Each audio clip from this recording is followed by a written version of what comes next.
You ask Tiger to solve. This deals with linear equations with one unknown.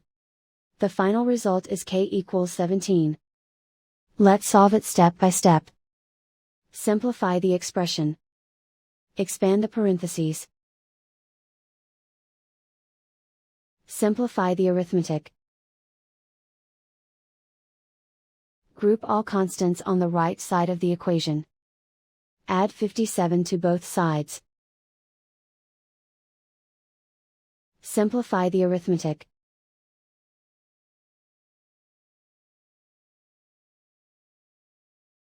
Isolate the k.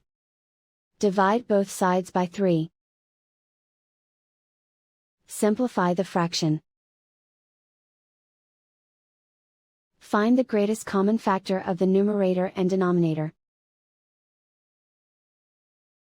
Factor out and cancel the greatest common factor. And so the final result is k equals 17.